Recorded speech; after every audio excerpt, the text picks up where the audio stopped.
സംഭാഷണം രുദ്രപ്രിയ. ജയശ്രീ എന്തെങ്കിലുമൊക്കെ പറയുമെന്ന് കരുതി ഞാൻ അത് കേട്ടുകൊണ്ടാണോ ചെറിയമ്മേ നിങ്ങളോട് ഇടപെടുന്നത്? കൺമണിയെ ഞാൻ എൻ്റെ പെങ്ങളായല്ലേ ഇതുവരെ കണ്ടിട്ടുള്ളൂ. കണ്ണേ. ഏട്ടൻ്റെ വിളി കേട്ടപ്പോൾ അടക്കി വെച്ചിരുന്ന ഏങ്ങലുകളുമായി അവൾ പുറത്തേക്ക് ഇറങ്ങി വന്നു. കുട്ടനെ കെട്ടിപ്പിടിച്ച് കരയുമ്പോൾ അവൾ ഏട്ടൻ്റെ കുഞ്ഞു പെങ്ങളായി മാറിയിരുന്നു. അമ്മ മരിച്ച് ഒറ്റന്തടിയായി കഴിഞ്ഞിരുന്ന അച്ഛൻ പെട്ടെന്നൊരു ദിവസം ഒരു സ്ത്രീയുമായി കടന്നു വന്നപ്പോൾ ആദ്യമൊന്നും അവരെ ഉൾക്കൊള്ളാൻ മനസ്സുകൊണ്ട് തയ്യാറായില്ല. വന്നവരെ അച്ഛൻ അടുത്തുള്ള വാടക വീട്ടിൽ താമസിപ്പിച്ചു. കുറച്ചു നാൾ കഴിഞ്ഞപ്പോൾ അവർ ഒരു കുഞ്ഞിനെ പ്രസവിച്ചു. ഒളിഞ്ഞും തെളിഞ്ഞും ആരെല്ലാമോ പറയുന്നത് കേട്ടു അത് തൻ്റെ പെങ്ങളാണെന്ന്. അങ്ങനെ അവളെ കാണുന്നതിന് വേണ്ടി ആ വാടക വീടിൻ്റെ വേലിക്കൽ ഞാൻ എന്നും പോകുമായിരുന്നു. ഒരു ദിവസം മടിയിൽ കുഞ്ഞിനെയും വെച്ചുകൊണ്ടിരുന്ന ചെറിയമ്മ അവനെ അകത്തേക്ക് വിളിച്ചു. അന്നു മുതലാണ് അവൻ തൻ്റെ കുഞ്ഞി പെങ്ങളെ അടുത്ത് കാണാനും സ്നേഹിക്കാനും തുടങ്ങിയത്. ചെറിയമ്മ വിളിക്കുന്ന പോലെ അവളെ കണ്ണേ എന്ന് വിളിച്ചു തുടങ്ങി. അവൾ വലുതാകുന്നതിനനുസരിച്ച് അവർ തമ്മിലുള്ള സ്നേഹവും വളർന്നു. അച്ഛൻ്റെ മരണത്തോടുകൂടി കുട്ടൻ ഒറ്റപ്പെട്ടു. അമ്മയുടെ ആങ്ങളമാർ ചേർന്ന് ചെറിയമ്മയെയും കൺമണിയെയും വീട്ടിൽ നിന്നും ഇറക്കി വിട്ടു. തൻ്റെ പേർക്കാണ് അച്ഛൻ വീട് എഴുതി വെച്ചിരുന്നത്. പക്ഷേ അന്ന് അമ്മാവന്മാരെ എതിർത്താലും ധൈര്യമില്ലായിരുന്നു. ഒടുവിൽ നാട്ടുകാർ ഇടപെട്ടാണ് ആ വീട്ടിൽ അവരെ താമസിപ്പിക്കാൻ സമ്മതിച്ചത്.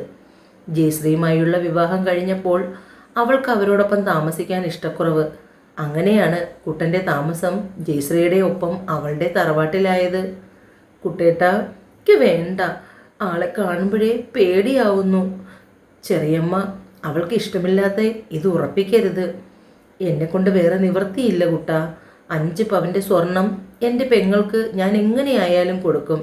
എൻ്റെ പേരിൽ എഴുതി വച്ചിരിക്കുന്ന ഈ വീടും അവളുടെ പേരിലേക്ക് മാറ്റിക്കൊടുക്കാം. അതിനി എന്തൊക്കെ പ്രശ്നം വന്നാലും. അങ്ങനെയുള്ള എന്തെങ്കിലും ആലോചന കണാരനോട് കൊണ്ടുവരാൻ പറ്റുമെങ്കിൽ പറയൂ ചെറിയമ്മ, അതുറപ്പിച്ചോ. എങ്കിലും ഇത് വേണ്ട.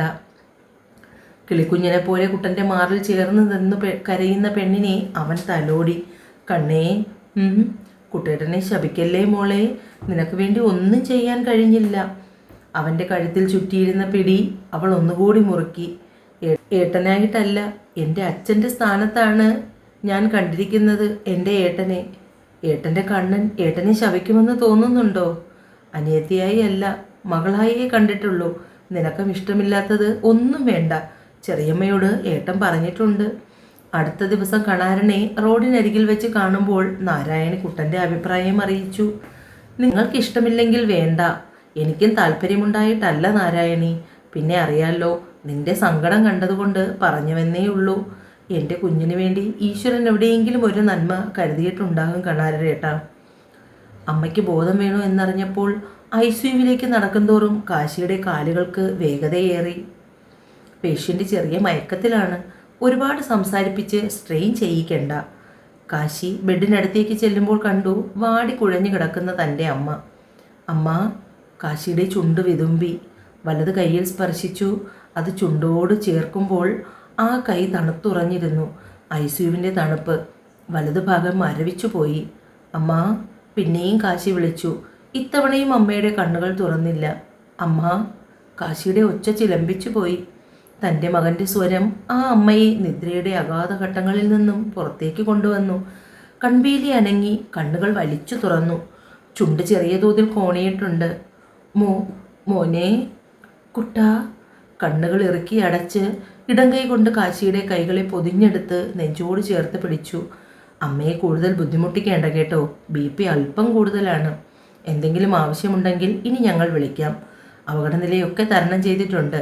അമ്മയുടെയും മകൻ്റെയും അവസ്ഥ കണ്ടപ്പോൾ ആ സിസ്റ്റർ അത്രയും പറഞ്ഞു. ചീഫ് ഡോക്ടർ വന്നു നോക്കി. BPയിൽ വ്യത്യാസം വരികയാണെങ്കിൽ ഉറപ്പായും റൂമിലേക്ക് മാറ്റും. മോനാണല്ലേ? ഡോക്ടർ വരാൻ സമയമായി. മോൻ പുറത്തേക്ക് ഇറങ്ങി നിൽക്ക്. കാശി അമ്മയുടെ കൈ പതിയെ വിടുവിച്ച് നെറ്റിയിൽ നനുത്ത ചുംബനവും കൊടുത്ത് ICUവിൽ നിന്നും പുറത്തേക്ക് ഇറങ്ങി. 2 ആഴ്ചത്തെ ആശുപത്രിവാസം കഴിഞ്ഞ് കാശിയും അമ്മാവനും അമ്മയെയും കൂട്ടി കുന്നത്തെത്തി. അമ്മയെ കാശിയാണ് എടുത്ത് വീൽ ചെയറിൽ ഇരുത്തിയത്. രാജീവനും അമ്മാവനും ബാഗും മറ്റുമായി പിന്നാലെ വന്നു. അമ്മയുടെ മുറിയിൽ ബെഡിൽ കൊണ്ട് കിടത്തി. അപ്പോഴും അമ്മ കാശിയുടെ കയ്യിൽ തന്നെ പിടിമുറുക്കിയിരുന്നു. രാഗിണി തന്നെയാണ് ജനലുകളും കർട്ടനും ഒക്കെ മാറ്റിയിട്ടത്. മുറിക്കുള്ളിൽ അല്പം വെളിച്ചം കയറട്ടെ. പത്മേട്ടത്തിക്ക് കഴിക്കാൻ കഞ്ഞി മതിയാവുമോ? അതിന് അമ്മ തലകുലുക്കി. കുട്ടൻ്റെ ഇഷ്ടം. വാക്കുകൾ തപ്പിപ്പെറുക്കാൻ അമ്മ പാടുപെടുന്നത് കണ്ടപ്പോൾ കാശിക്ക് സങ്കടം വന്നു. പത്മേട്ടത്തി ഒന്നും ഓർത്ത് വിഷമിക്കേണ്ട. കാശിയുടെ ഇഷ്ടം എന്താണെന്നനുസരിച്ച് അതെല്ലാം ഞാൻ ഉണ്ടാക്കി കൊടുത്തോളാം. യാത്ര കഴിഞ്ഞ് ഇന്നലെ വന്നതല്ലേ, നീ പോയി റെസ്റ്റ് എടുക്ക്. ഈ ക്ഷീണമൊക്കെ മാറിയതിന് ശേഷം നമുക്ക് പിന്നീട് സംസാരിക്കാം. എനിക്കും എവിടെയെങ്കിലും ഒന്ന് നടുവ് ചായ്ക്കണം. അമ്മാവൻ പറയുമ്പോൾ കാശി റൂമിലേക്ക് പോയി. നീ ആദ്യം ഒന്ന് സമാധാനിക്ക് പത്മം. അതിനുശേഷം വേണ്ടതെന്താണെന്ന് വെച്ചാൽ നമുക്ക് ആലോചിച്ച് ചെയ്യാം. ധൃതി കാണിച്ച് വല്ലായ്മ കൂട്ടാൻ നിൽക്കണ്ട. ഇത്തവണ ഞാനും ചിലത് ആലോചിച്ചുറപ്പിച്ചിട്ടുണ്ട്. അമ്മാവൻ്റെ വാക്കുകളുടെ ഉറപ്പ് കണ്ടപ്പോൾ പത്മം പിന്നെ ഒന്നും പറയാൻ നിന്നില്ല. നിന്റെ വിവാഹകാര്യം അയാളോട് പറഞ്ഞിട്ടുണ്ട്. നല്ല വല്ല ആലോചനയും ഉണ്ടെങ്കിൽ അതങ്ങ് നടത്തും. അവൻ കസേരയിൽ നിന്നും എഴുന്നേറ്റു. കാര്യങ്ങളൊക്കെ നിങ്ങൾ തീരുമാനിച്ച സ്ഥിതിക്ക് എനിക്കിതിൽ അഭിപ്രായമൊന്നും പറയാനില്ല. എല്ലാം നിങ്ങളുടെ ആഗ്രഹം പോലെ നടക്കട്ടെ. പക്ഷേ വന്നു കയറുന്ന പെണ്ണിന് നല്ലൊരു ഭർത്താവാകാൻ കഴിയുമോ എന്ന് എനിക്കറിയില്ല. എൻ്റെ മനസ്സിലെ പ്രണയം മുഴുവനും ഞാൻ ഒരുത്തിക്ക് വേണ്ടി മാത്രം പകുത്തു കൊടുത്തുപോയി. ഇനി മറ്റൊരുവളെ സ്നേഹിക്കാൻ കഴിയുമോ എന്ന് എനിക്കറിയില്ല. അവൻ്റെ വാക്കുകൾ പലപ്പോഴും ഇടറിപ്പോകുന്നുണ്ടായിരുന്നു. കുട്ടാ, എന്തിനാ മോനെ നീ? അമ്മാവൻ ഇടർച്ചയോടെ കാശിയെ ചേർത്ത് പിടിച്ചു. മറന്നേക്കെടാ, എല്ലാം മറന്നേക്ക്. എനിക്ക് സമ്മതമാണ് അമ്മാമ്മേ. നിങ്ങൾ എന്ത് തീരുമാനിച്ചാലും കാശി അതിന് നിന്ന് തരും. ഏകദേശം വൈകുന്നേരത്തോടു കൂടി കണാരനെത്തി. ബസ്സിറങ്ങി ഏലായിലൂടെ നടന്നു. അത് കുറച്ച് എളുപ്പവഴിയാണ്. അല്ലെങ്കിൽ ചരലിട്ട പാത വഴി നടന്നു വരണം. കുന്നത്ത് തറവാട്. കണാരൻ കാലൻ കുടമടക്കി കക്ഷത്ത് വെച്ചു. തോളിൽ കിടന്ന് തോർത്ത് വലിച്ച് മുഖത്തെ വിയർപ്പ് ഒപ്പിവിട്ടു. പടികയറി മുറ്റത്തേക്ക് എത്തുമ്പോൾ കണാരൻ അവശനായി. ഉമ്മറത്ത് ചാരുകസേരയിൽ ശേഖരൻ ഇരിപ്പുണ്ട്. തളർന്നു പോ കണാര. അല്പം വെയിൽ താഴ്ന്നിട്ട് തനിക്ക് ഇറങ്ങിയാൽ പോരായിരുന്നോ? കസേരയിൽ നിവർന്നിരുന്നു കൊണ്ട് ശേഖരൻ ചോദിച്ചു. ഇനിയും വെയിലാറാൻ നിന്നാൽ താമസിക്കും ശേഖര. രാഗിണി, ഒരു സംഭാരം എടുത്തോളൂ ഉമ്മറത്തേക്ക്. ശേഖരൻ അകത്തേക്ക് നോക്കി നീട്ടി വിളിച്ചു. അല്പം കഴിഞ്ഞപ്പോൾ രാഗിണി ഒരു മൊന്ത നിറയെ സംഭാരവുമായി പുറത്തേക്ക് വന്നു.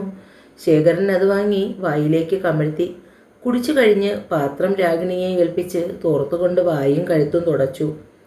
ഞാൻ തന്നോട് പറഞ്ഞ കാര്യം എന്തായി കണാര? അതിനുശേഷം തന്നെ ഇങ്ങോട്ട് കണ്ടതേയില്ല. കുന്നത്ത് തറവാടിന് ചേർന്ന ആലോചനയും കൊണ്ടല്ലേ എനിക്കിവിടേക്ക് വരാൻ പറ്റൂ. അങ്ങനെയുള്ള ഒരു ആലോചന ഒന്നും എൻ്റെ കൈപ്പടിയിലില്ലായിരുന്നു. എന്തെങ്കിലും ഒന്ന് കൊണ്ടുവന്ന് തരാൻ പറ്റുമോ ഇവിടുത്തെ കാശിക്കുഞ്ഞിന്? എത്രയെത്ര നല്ല ആലോചനകളുമായി ഞാൻ ഈ പടി കടന്ന് വന്നിട്ടുണ്ട് ശേഖര. എന്നിട്ട് എന്തെങ്കിലും നടന്നോ? കണാരൻ മുഷുപോടു കൂടി ചോദിച്ചു. ഇത്തവണ അങ്ങനെയൊന്നും ആവില്ല. പിടിച്ച പിടിയാലെ അവൻ്റെ വിവാഹം നടത്താനാണ് എൻ്റെയും പെങ്ങളുടെയും തീരുമാനം. അവനും അതിന് ഏറെക്കുറെ സമ്മതിച്ചിട്ടുണ്ട്. ഇപ്പോൾ അങ്ങനെ നല്ല ആലോചനയും ഒന്നുമില്ല ശേഖര. പിന്നെ ഒരു കുട്ടിയുണ്ട്. പക്ഷെ സാമ്പത്തികമായി തരാൻ ഒന്നുമില്ല ശേഖര. അമ്മയും മോളും മാത്രമേ ഉള്ളൂ. തള്ളയ്ക്കാണെങ്കിൽ എന്തോ ദീനമാണ്. ആ പെങ്കൊച്ചിനാണെങ്കിൽ അതൊന്നും അറിയേമില്ല. പിന്നെ കൊച്ചിൻ്റെ അച്ഛൻ മരിച്ചു. നാരായണിയെ ബാലൻ രണ്ടാമത് കെട്ടിയതാണ്. അതിലേതാണ് ഈ പെൺകുട്ടി. ആദ്യത്തെ കെട്ടിൽ അയാൾക്കൊരു മോനുണ്ട്, കുട്ടൻ. നല്ല പയ്യനാണ്. ആ പെൺകുട്ടിയെന്ന് വെച്ചാൽ ജീവനാണ്. പക്ഷേ എന്ത് ചെയ്യാം, സാമ്പത്തികമായി ഒന്നും ചെയ്യാൻ അവൻ്റെ ഭാര്യ അനുവദിക്കില്ല. കഴിഞ്ഞ തവണ ഞാനൊരു ആലോചനയുമായി ചെന്നിരുന്നു. പക്ഷേ അവർക്കത് ബോധിച്ചില്ല. അതിനൊരു കാരണമുണ്ട്. കൊടുക്കാൻ ഒന്നുമില്ലെന്ന് പറഞ്ഞാൽ നല്ല സംബന്ധം വല്ലതും കിട്ടുമോ? ഞാൻ കൊണ്ടുചെന്ന ആലോചനയും ആ പയ്യനെ ഒരു കണ്ണില്ല. ചെറുതിലേ എന്തോ അപകടത്തിൽ നഷ്ടപ്പെട്ടു പോയതാണ്. അത് വേണ്ടെന്ന് കുട്ടൻ പറഞ്ഞു. എങ്ങനെയെങ്കിലും 5 പവനും അവൻ്റെ പേരിലുള്ള വീടും എന്തക്രമം ഉണ്ടായാലും അവളുടെ പേർക്ക് എഴുതി കൊടുക്കാം. നല്ല വല്ല ആലോചനയും ഉണ്ടെങ്കിൽ കൊണ്ടുചെല്ലാൻ പറഞ്ഞേക്കുകയാണ് എന്നോട്. കുട്ടി എങ്ങനെ, കാണാനൊക്കെ കൊള്ളാമോ കണാര? സത്യം പറഞ്ഞാൽ എൻ്റെ ശേഖര നല്ല പെൺകുട്ടി മാത്രമല്ല അവൾ ഡിഗ്രി വരെ പഠിച്ചതുമാണ്. പഠിത്തത്തിൽ മുന്നിലോട്ടാണ്. പക്ഷെ നാരായണിയെ കൊണ്ട് നിവർത്തിയില്ല. അതുകൊണ്ട് അവിടെ വെച്ച് നിർത്തി. എന്നാൽ നമുക്കതൊന്ന് ആലോചിച്ചാലോ കണാര? കുട്ടിക്ക് പഠിപ്പുണ്ടല്ലോ. അല്ല ശേഖര, അവർക്ക് തരാനൊന്നുമില്ല. നിങ്ങളുടെ നിലയ്ക്കും വിലയ്ക്കും അനുസരിച്ചുള്ള ഒരു വിവാഹം നടത്താൻ പോലും കഴിവില്ല. അതൊന്നും സാരമില്ല കണാര. അവിടെ നിന്ന് കൊണ്ടുവന്നിട്ട് വേണ്ട കുന്നത്തെ കാര്യങ്ങൾ നടക്കാൻ. ജാതകങ്ങൾ തമ്മിൽ ചേർന്ന് കുട്ടൻ്റെ പെൺകുട്ടിയെ ഇഷ്ടമാവുകയാണെങ്കിൽ എത്രയും പെട്ടെന്ന് വിവാഹം നടത്താം. എന്നാൽ ഞാനൊരു കാര്യം ചെയ്യാം. നിങ്ങൾ വരുന്നതാണെന്ന് പറഞ്ഞ് അത് നാരായണിയെ അറിയിക്കാം. ഞാൻ പെങ്ങളോട് കൂടി ചോദിച്ചിട്ട് വരാം. താനിരിക്ക്, എന്നിട്ട് പറയാം.